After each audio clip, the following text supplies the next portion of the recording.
আমি বানাবো মুসুরির ডালের চচ্চড়ি। এই দেখুন, যদি দুজন খান তাহলে এই 1 কাপ মুসুরির ডাল নিলেই হবে। নিয়েছি একটা ছোট্ট পেঁয়াজ, 2টো কাঁচা লঙ্কা আর একটা হলুদের টুকরো। আর যদি বেশি হয় সেক্ষেত্রে, বেশি লোক হয় সেক্ষেত্রে আরও একটু লাগবে। আমরা যেমন 3 জন খাবো, 3 জন খাবো আমরা 2 দিন, সেই জন্য আমি আরও একটু নিলাম। এখানে সেই মুসুরির ডালটা ধুয়ে রেখেছি, দেখুন চটকে ভালো করে, কারণ অনেক ধুলো পাউডার থাকে মুসুরির ডালে। আর এদিকে এই যে সর্ষের তেল দিয়েছি, সর্ষের তেল দিয়ে আমি শুকনো লঙ্কা একটা ভাজছি। দেখুন দিয়ে দিলাম পেঁয়াজ, কাঁচা লঙ্কাটাও। আর এখানে যে হলুদটা থেতো করে রেখেছি, কাঁচা হলুদ দিয়ে আমি রান্না করি, কাঁচা হলুদটাও দিয়ে দিলাম পেঁয়াজের সঙ্গে। তাহলে কী হবে, গন্ধটা, কাঁচা হলুদের যে গন্ধটা সেটা আর থাকবে না, পেঁয়াজের সঙ্গে ভাজা হয়ে যাবে। আর দিয়ে দেবো পরিমাণ মতো লবণ। এবার দেখুন দিয়ে দিচ্ছি ধুয়ে রাখা এই মুসুরির ডালটাও।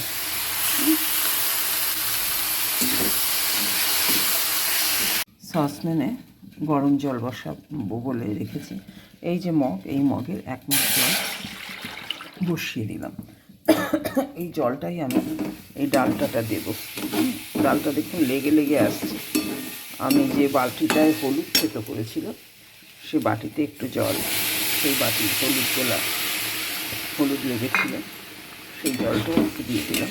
আপাতত লেগে লেগে আসছে বলে সেই জন্য একটু গরম জল করে দিলে ডালটা খেতে খুব ভালো হয়। ধরে নিন ওই 1 মগ জল, ওই জলটাই আমি একটু উষ্ণ গরম হলে ডালেতে ঢেলে দেব। দেখুন জলটা গরম হয়ে গেছে, এই জলটা আমি এখন এই বাটিটায়, এই কড়াইটায় ঢেলে দিলাম। আর কিচ্ছু লাগবে না, সব দেওয়া হয়ে গেছে আমার।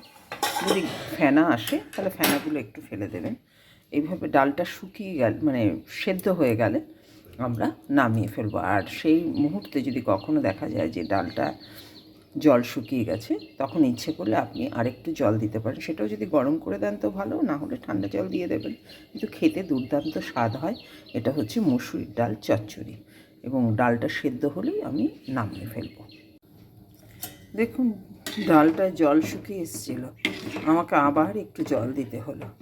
এরকম হতেই পারে। আমি 2 দিনের ডাল করব তো। আপনারা যদি একটু ঘন খেতে চান তাহলে আর জল না দিলেও পারেন, সেটা আরও বেশি টেস্টি হয়। আমি একটু জল দিলাম কারণ আমাকে 2 দিন খেতে হবে।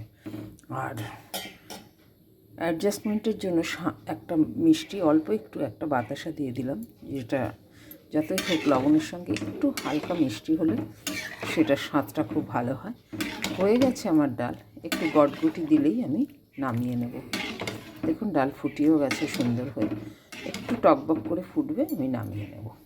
দেখুন টকবক করে ফুটছে, আমার ডাল হয়ে গেছে, আমি নামিয়ে ফেলবো। এভাবে আপনারাও রান্না করে খেয়ে দেখবেন এবং কেমন হয়েছে জানাতে কিন্তু ভুলবেন না। এই দেখুন ডাল পুরো কমপ্লিট। এটা হলো মুসুরির ডাল চচ্চড়ি। একটুখানি হালকা দেখুন ফেনার মতো, আমি ফেনা ফেলেছি, আবারও এইগুলো একটু আপনারা ফেলে দিতে পারেন কেটে কেটে। এটা ডাল থেকে ওঠে, এটা আপনারা একটু কেটে কেটে ফেলে দিতে পারেন। ঠিক আছে, আমি যথেষ্ট ফেলেছি। হয়ে গেল আমার মুসুরির ডাল চচ্চড়ি।